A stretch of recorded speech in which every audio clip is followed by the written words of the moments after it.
मगर जब 12 रबीउन नूर की सुबह सादिक में अर्श की आंखों का तारा चक्का दुलारा आका हमारा अहमद मुस्तफा मोहम्मद मुस्तफा रूही फिदा हो सल्लल्लाहु ने इस दुनिया में कदम रखा और 40 साल के बाद जबल अबी कुबैस की फारान की चोटी पे खड़े होकर पैगाम रब्बानी दिया और अपनी कौम से कहा, ऐ लोगों कह दो ला इलाहा इल्लल्लाह, ला इलाहा इल्लल्लाह। तो कुफारे कुरैश ने कहा, ऐ अब्दुल्ला के बेटे क्या तुमने भी सुना है? तो आका ने फरमाया, नहीं मैं गवाह हूं, मैंने सुना नहीं देखा है। और जब 12 रबीउन नूर को अपने महबूब को भेजा, एहसान किया मगर इस एहसान को छुपाया नहीं, सब कुछ बनाया एहसान किया, जताया नहीं। नबी को भेजा एहसान किया तो छुपाया नहीं। अरे दिल बनाकर एहसान नहीं जताया, जान बनाकर एहसान नहीं जताया और महबूब को भेजकर एहसान जता दिया। हम समझ गए वजह ये है कि अल्लाह फरमा रहा है कि ये मेरे बंदो, मेरा नबी तेरे दिल से ज्यादा कीमती, तेरी जान से ज्यादा कीमती। ला इलाहा इल्लल्लाह, अल्लाह के सिवा कोई इबादत के लायक नहीं, कोई पूजा के योग्य नहीं। ये पैगाम रिसालत कि अल्लाह एक है, इसे लेके लगभग कमोबेश 1,24,000 अंबिया और मुरसलीन इस दुनिया में आए, सबने अल्लाह के एक होने की गवाही दी। आदम आए, अपनी कौम से कहा, ऐ लोगों कह दो ला इलाहा इल्लल्लाह। लोगों ने पूछा, ऐ आदम क्या आपने अल्लाह को देखा है? कहा नहीं, मैंने सुना है। नूह ने कहा मैंने सुना है। शीश ने कहा मैंने सुना है। इदरीस ने कहा मैंने सुना है। इब्राहिम ने कहा मैंने सुना है। इस्माइल ने कहा मैंने सुना है। इसहाक ने कहा मैंने सुना है। यूसुफ ने कहा मैंने सुना है। यसा ने कहा मैंने सुना है। इलियास ने कहा मैंने सुना है। शुएब ने कहा मैंने सुना है। जकरिया ने कहा मैंने सुना है। यहया ने कहा मैंने सुना है। लूत ने कहा मैंने सुना है। जनाब मूसा अपनी कौम बनी इस्राइल में आए और कहा, ऐ लोगों कह दो ला इलाहा इल्लल्लाह। लोगों ने कहा, ऐ अल्लाह के कलीम बात तो की है मगर क्या जात को देखा है? कहा नहीं, मैंने भी सुना है। जनाब ईसा अपनी कौम में आए और कहा, ऐ लोगों कह दो ला इलाहा इल्लल्लाह। लोगों ने पूछा, ऐ इब्ने मरियम क्या आपने अल्लाह को देखा है? कहा नहीं, मैंने भी सुना है। मगर जब 12 रबीउन नूर की सुबह सादिक में अर्श की आंखों का तारा चक्का दुलारा आका हमारा अहमद मुस्तफा मोहम्मद मुस्तफा रूही फिदा हो सल्लल्लाहु ने इस दुनिया में कदम रखा और 40 साल के बाद जबल अबी कुबैस की फारान की चोटी पे खड़े होकर पैगाम रब्बानी दिया और अपनी कौम से कहा, ऐ लोगों कह दो ला इलाहा इल्लल्लाह, ला इलाहा इल्लल्लाह। तो कुफारे कुरैश ने कहा, ऐ अब्दुल्ला के बेटे क्या तुमने भी सुना है? तो आका ने फरमाया, नहीं मैं गवाह हूं, मैंने सुना नहीं देखा है। अल्लाह पाक का इरशाद है, अन्नबिय्यु औला बिल मुमिनीन मिन अनफुसिहिम।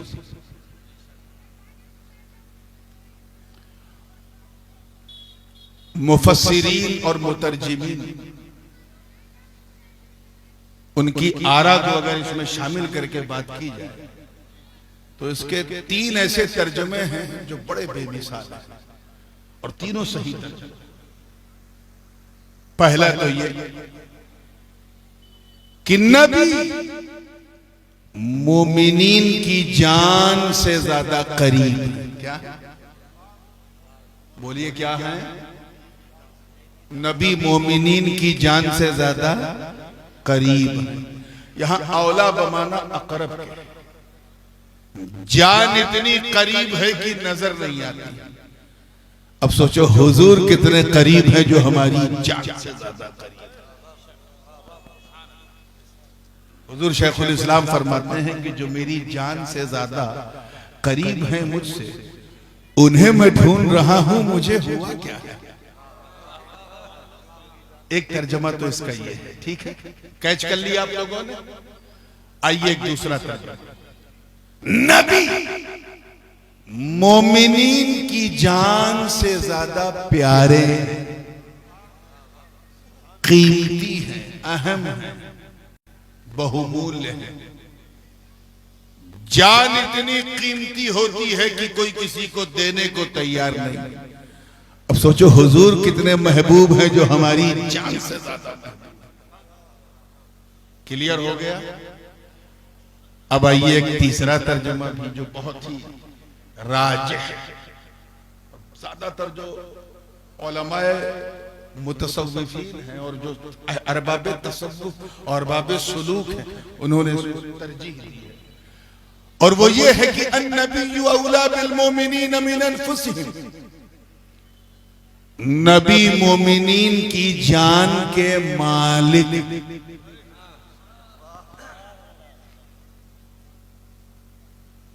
और आसान कर दूं, बिल्कुल मौलाई रंग का तर्जमा, कि नबी मोमिनीन की जान के मौला है। क्या है? यहां औला बमाना मौला के है, हक के भी है।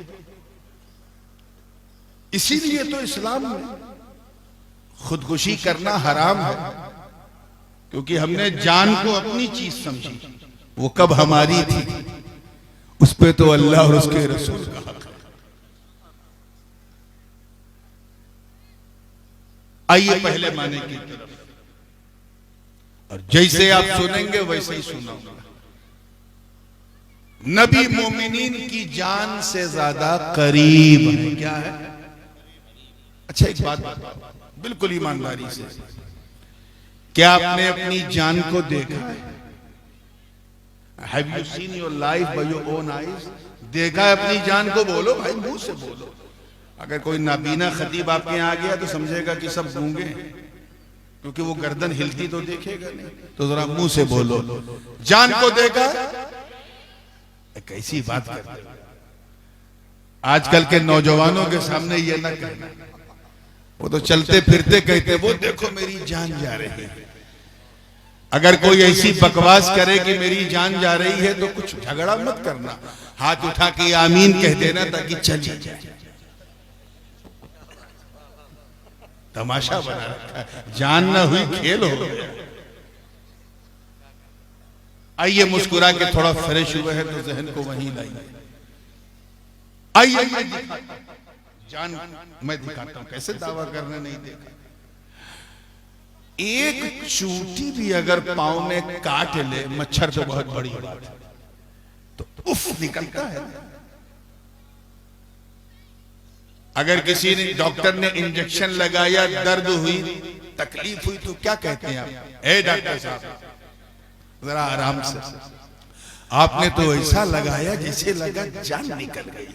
कहते हो ना, अपनी जबान में बोलते हो ना, आपने ऐसा कांटा चुभाया कि जान निकल गई। ये जान निकल गई हम क्यों कहते हैं? बिला वजह नहीं कहते, इसलिए कहते हैं क्योंकि वहां जान है। चाहूंगा यही समझाना चाह रहा हूं। पांव में कांटा चुभा, दर्द हुआ, लगा जान निकल गई, क्योंकि वहां जान है। रान पे तकलीफ हुई क्योंकि यहां जान है। पेट में तकलीफ हुई, दर्द हुई, क्योंकि वहां जान है। किसी ने सर में कुछ तकलीफ पहुंचाई, पत्थर मारा या कुछ भी किया, तकलीफ हुई, क्यों हुई? क्योंकि वहां जान है। बाल काटो या नाखून काटो तो दर्द होता है?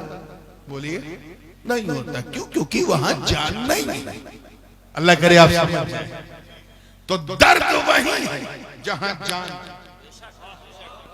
एहसास वही है जहां जान है, और शरीयत का हुक्म भी वही है जहां जान है। नाखून में दर्द नहीं क्योंकि बेजान है, बाल में दर्द नहीं बेजान है, कपड़ा कोई खींचेगा तो तकलीफ बेजान है।